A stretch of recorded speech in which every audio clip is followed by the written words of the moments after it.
Chair recognizes the gentleman from West Virginia, Mr. McKinley, for 4 minutes. Thank you for coming, Mr. Zuckerberg. I've got a yes or no question, if you could give that.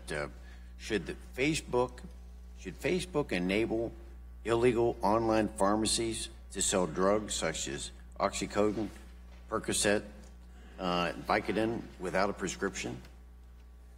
Congressman, I believe that's against our policies. Yes or no? Do you think you should be able to do that? No, of course not. There are 35,000 online pharmacies operating, and according to the FDA, they think there may be 96% of them are operating illegally. And on November of last year, CNBC had an article say that you were surprised by the breadth of this opioid crisis. And as you can see from these graphs, opioids are still available on your site, that they're without a prescription on your site. So it contradicts just what you just said just a minute ago. And it went on last week. FDA Commissioner Scott Gottlieb has testified before our office, said that the internet firms simply aren't taking practical steps to find and remove these illegal opioid listings. And he specifically mentioned Facebook. Are you aware of that? His quote? Congressman, I'm not specifically aware of his quote, but I heard that he said something. And let me just speak to this for a second. If I could, no, we don't.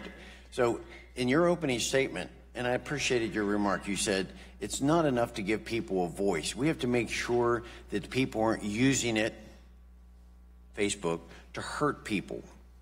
Now, America's in the midst of one of the worst epidemics that it's ever experienced with this drug epidemic. And it's all across this country. It's not just in West Virginia. But your platform is still being used to circumvent the law and allow people to buy highly addictive drugs without a prescription.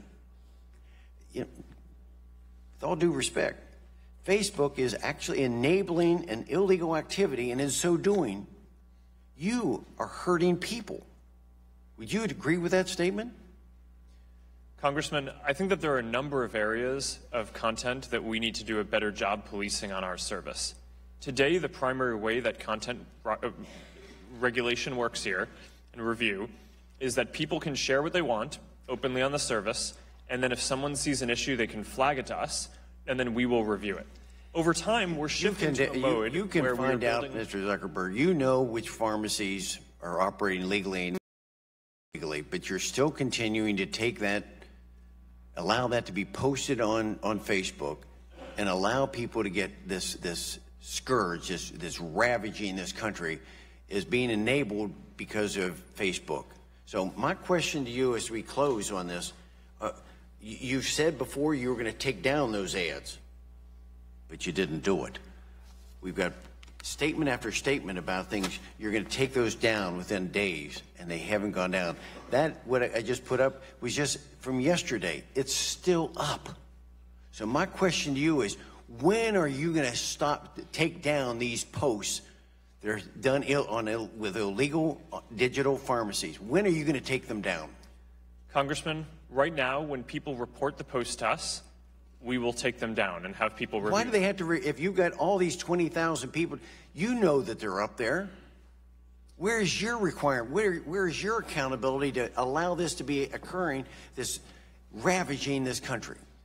Congressman, I agree that this is a terrible issue, and respectfully, when there are tens of billions or 100 billion pieces of content that are shared every day, even 20,000 people reviewing it can't look at everything. What we need to do is build more AI tools that can proactively find that content. You've been said before you were going to take them down, and you haven't. And there's Gentleman's time has expired.